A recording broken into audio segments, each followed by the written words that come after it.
Hello दोस्तों, कैसे हो आप सब। आई होप आप सब अच्छे ही होंगे।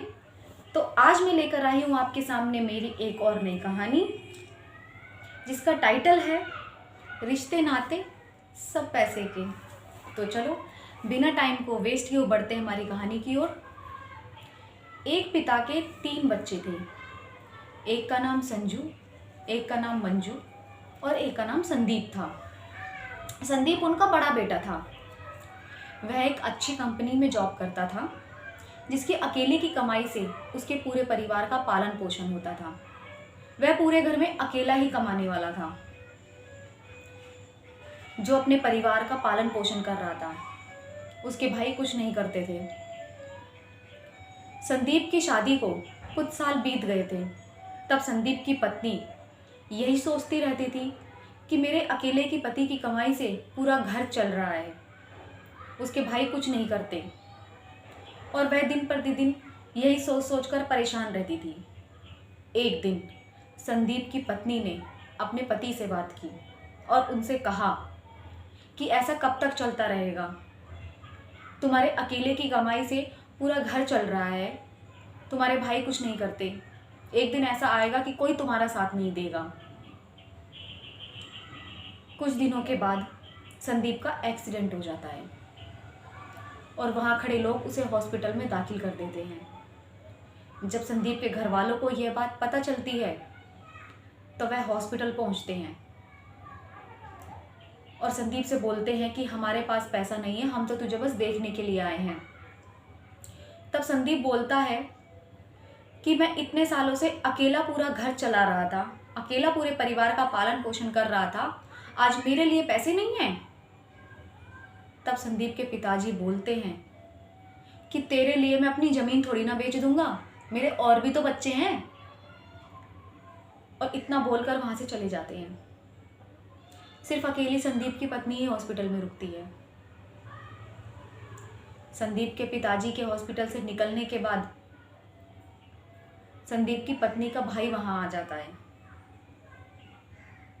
और हॉस्पिटल वाले संदीप की पत्नी के हाथों में दवाई का पर्चा थमा देते हैं। वह इधर उधर देखती है और सोचने लगती है। तब उसका भाई उससे बोलता है, क्या हुआ, कैसे परेशान है, क्या सोच रही है। तब वो बोलती है, वो पर्चा अपने भाई के हाथों में देकर, कि मैं सोच नहीं रही हूँ और ना मैं परेशान हूँ, लेकिन आज यह बात पता चल गई कि प्यार से ज़्यादा पैसों की कीमत है। हॉस्पिटल से छुट्टी होने के बाद वह एक निर्णय लेती है और अपने पति से बात करती है और संदीप को बोलती है कि हम उस घर में आज के बाद नहीं रहेंगे।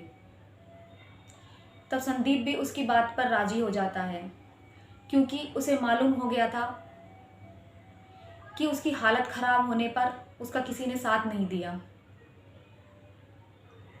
तब संदीप की पत्नी अपनी माँ को फ़ोन करती है और उनसे बोलती है कि हमें एक घर चाहिए किराए पर रहने के लिए।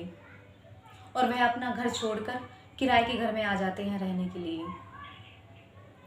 कुछ दिनों बाद संदीप के पिताजी उनके घर आते हैं और संदीप की पत्नी से बोलते हैं कि तुम अपना घर छोड़कर यहाँ किराए के घर में क्यों रह रहे हो। तब संदीप की पत्नी उनको जवाब देती है कि तब कहाँ थे तुम, जब संदीप हॉस्पिटल में एडमिट थे। वह इतना सुनकर वहाँ से चले जाते हैं। जब संदीप शाम को घर आता है तो उसकी पत्नी उनको बताती है कि तुम्हारे पिताजी घर आए थे और बोल रहे थे कि घर वापस आ जाओ। तब संदीप बोलता है कि आजकल कोई किसी का नहीं है, कोई अपना नहीं है, सब पैसे के हैं। फिर अगले दिन संदीप के पिताजी का फ़ोन आता है और संदीप की पत्नी से पूछते हैं कि संदीप कहाँ है। तब वो बोलती है कि संदीप नौकरी के लिए गए हैं, जब वो आ जाएंगे शाम को तो मैं बात करा दूँगी। शाम को जब संदीप लौट कर आता है तो वह उनकी बात करा देती है। तो संदीप के पिताजी संदीप को बोलते हैं कि बेटा मैं सरपंची के इलेक्शन लड़ना चाहता हूँ। तब संदीप बोलता है कि ये तो बहुत अच्छी बात है पिताजी, आप लड़ो, मैं आपके साथ हूँ। लेकिन संदीप को ये नहीं पता होता कि उसके साथ एक खेल खेला जा रहा है। इलेक्शन के नाम से वह उसकी सारी जमा पूंजी ले लेते हैं और उसके पिताजी अपने इलेक्शन में उसकी सारी जमा पूंजी लगा देता है। संदीप के पिताजी संदीप की आर्थिक स्थिति खराब कर देते हैं। वह पैसे पैसे के लिए मोहताज हो जाता है। उसके पास अपने बच्चों को पढ़ाने तक के लिए पैसे नहीं होते, खाने तक के लिए पैसे नहीं होते, वो खाने के लिए मोहताज हो जाते हैं, क्योंकि वह अपनी सारी जमा पूंजी अपने पिताजी को दे चुका होता है सरपंची के इलेक्शन लड़वाने के लिए। एक बेटे ने अपना बेटे होने का पूरा फर्ज निभाया, वहीं दूसरी तरफ उसके पिता ने अपने पिता होने का फर्ज नहीं निभाया। तो दोस्तों, ऐसी घटनाएं हमारे आपके जीवन में भी घटी होंगी या घट रही होंगी। तो हमें इस कहानी से यही उद्देश्य मिलता है कि रिश्ते नाते सब पैसे के हैं। तो आपको कैसी लगी मेरी ये कहानी, मुझे कमेंट करके ज़रूर बताइए। और हाँ, अगर आपको मेरी ये कहानी अच्छी लगी हो तो मेरे चैनल को सब्सक्राइब कर देना और बेल आइकन के बटन को भी प्रेस कर देना, ताकि मेरी नई नई कहानियों की नोटिफिकेशन आपको मिलती रहे। बाय बाय दोस्तों, फिर मिलेंगे मेरी नेक्स्ट कहानी में।